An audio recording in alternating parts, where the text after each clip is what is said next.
Great seeing you here again. My name is Luc de Custer, founder of the Custer Academy. And in this video, I'm going to talk about critical chain project management. And in the first video, we concentrate on the origin of critical chain project management. Where does it come from? Who is the inventor of it? And what are some other interesting items to learn about critical chain project management? But before we continue, don't forget to click on the subscribe button, click on the bell button, and every time we have a new video, YouTube will inform you about it. So let's have a look. First of all, I want to introduce Elia M. Goldratt, who is basically the author of the method Critical Chain Project Management. We also abbreviate it like CCPM. Now, when we look at beginning of project management, different methods have been applied, and we've been looking for ways to improve project performance. Now, there are a lot of things that have been done, and a lot of items that we found. We saw things about agile, different ways to deal with IT projects and projects in an adaptive environment, but a lot of things have been going on. Elia M. Goldratt has done very interesting work related to operations and project management, and he wrote many interesting books. One of them is about critical chain project management.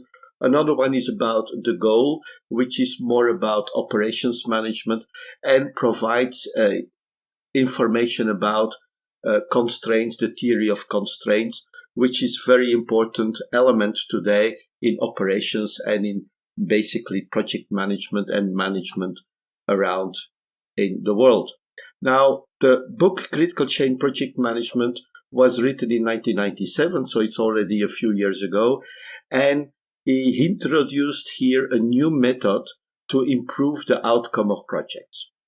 Now, like I said before, one of his other contributions was the theory of constraints, but when you look at Wikipedia or other information about Mr. Goldratt, you will find that there are a lot of interesting things that he introduced in modern management. Now, when we look at projects, we have to see that we have to get projects done to have companies to grow, to create new products, to improve. And when you look at the studies about efficiency, many studies show that projects tend to be late and over budget. The United States Department of Defense, DoD, showed that the cost of projects typically increased to 2 or 3 times the estimation, and the time to complete increased with 40 till 50%.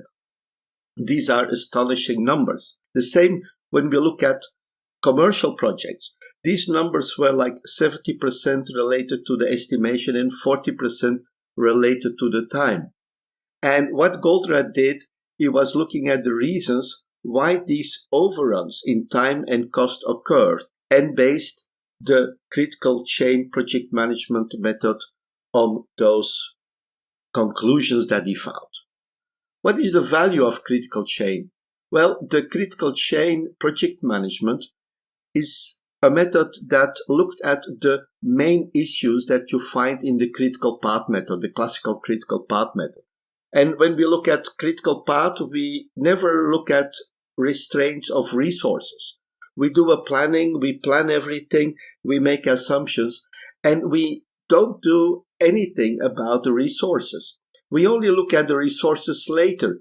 And when we find the Gantt chart, we add the resources, we see that there are issues, and we resolve the issues here. And typically, what also resulted in the approach in the critical path method is that people would be assigned to parallel tasks, and they should do those tasks basically in the same time frame. And it's a little bit what we call multitasking. And multitasking, we already spoke about in Agile, is not as efficient as it is assumed. And we will see here also that multitasking is one of the issues that leads to problems when we are dealing with the classical project management. Now, what Goldratt did basically is that he was addressing for the first time the human side of the project and the algorithm side. The algorithm is the critical path method. There is an algorithm to calculate it.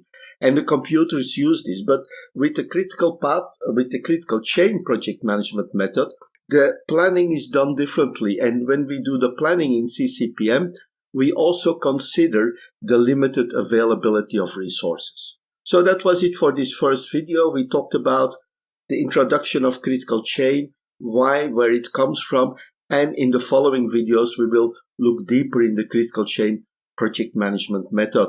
So that was it, but before you leave, don't forget to click on the subscribe button, click on the bell button, and every time we have a new video, YouTube will inform you about it. Thank you very much, and I'm looking forward to seeing you in our next video. Bye bye.